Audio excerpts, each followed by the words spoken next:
Hello my lovely viewers, আমার channel cooking স্টুডিওতে সবাইকে ওয়েলকাম। আজকের পর্বে আমি আপনাদেরকে কুচো চিংড়ি দিয়ে ডালের বড়া তৈরি করে দেখাবো। গ্রামাঞ্চলে ট্রেডিশনালি যখনই পান্তা ভাত তৈরি করা হয় তখনই সেই ভাতের সাথে ডালের বড়া তৈরি করা হয়। কখনো সেটা শুধু ডাল দিয়ে করা হয়, আবার কখনো বা চিংড়ি মাছ দিয়ে। তো আজকে আমি কুচো চিংড়ির ডালের বড়া তৈরি করার জন্য আমি এখানে হাফ কাপ পরিমাণ মুসুরের ডাল ভালোভাবে ধুয়ে পানি দিয়ে 30 মিনিট ভিজিয়ে রেখে তারপরে 30 মিনিট পরে পানিটাকে ঝরিয়ে ফেলে নিয়েছি। এখানে 1 কাপ পরিমাণ কুচো চিংড়ি নিয়েছি। আপনাদের কাছে এই ছোট কুচো চিংড়িগুলো না থাকলে আপনারা মাঝারি সাইজের চিংড়ি মাছও ব্যবহার করতে পারেন।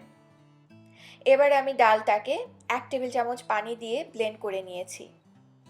আর চিংড়ি মাছটাকেও ব্লেন্ড করে নিব। চেষ্টা করবেন চিংড়ি মাছটায় কোনো ধরনের পানি ছাড়াই ব্লেন্ড করে নিতে। তারপরেও যদি দরকার হয় খুবই সামান্য পানি দিয়ে ব্লেন্ড করে নেবেন।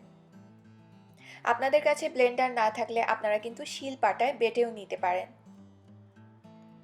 এর মধ্যে নিয়ে নিচ্ছি হাফ চা চামচ হলুদের গুঁড়া, 1 চা চামচ মরিচের গুঁড়া। মরিচের গুঁড়োটা আপনাদের টেস্ট অনুযায়ী অ্যাডজাস্ট করে নেবেন। দিচ্ছি 1 চা চামচ ধনিয়ার গুঁড়া, 1 চা চামচ ভাজা জিরার গুঁড়া, হাফ চা চামচ আদা বাটা আর হাফ চা চামচ রসুন বাটা। দিচ্ছি 1 টেবিল চামচ চালের গুঁড়া, স্বাদ মতো লবণ। এটাকে আলতো করে মিশিয়ে নিচ্ছি। দিয়ে দিচ্ছি 1/4 কাপ পেঁয়াজ কুচি, স্বাদ মতো কাঁচামরিচ কুচি। এবার এটাকে আবার মিশিয়ে নিতে হবে। পেঁয়াজটা দেওয়ার পরে খুব বেশি জোরে মাখাতে যাবেন না, তাহলে কিন্তু পেঁয়াজটা থেকে পানি বের হবে। এবার আমি একটা প্যানে তেল নিয়ে নিয়েছি। তেলের পরিমাণটা খুব বেশি নিতে হবে না, আমি হাফ কাপ তেল নিয়েছি। এটাকে ডুবো তেলে ভাজার কোনোই দরকার নেই, যেহেতু এটা বড়া। এবার হাত দিয়ে মোটামুটি একটা গোল চ্যাপ্টা শেপ করে এরকম করে তেলে ছেড়ে দিচ্ছি। এভাবে করে প্রতিটা বানিয়ে চুলার আঁচটা মিডিয়ামে রেখে তারপরে ভেজে নিতে হবে। খুব বেশি আঁচে ভাজতে যাবেন না, তাহলে কিন্তু ভেতরের দিকটা কাঁচা থেকে যেতে পারে।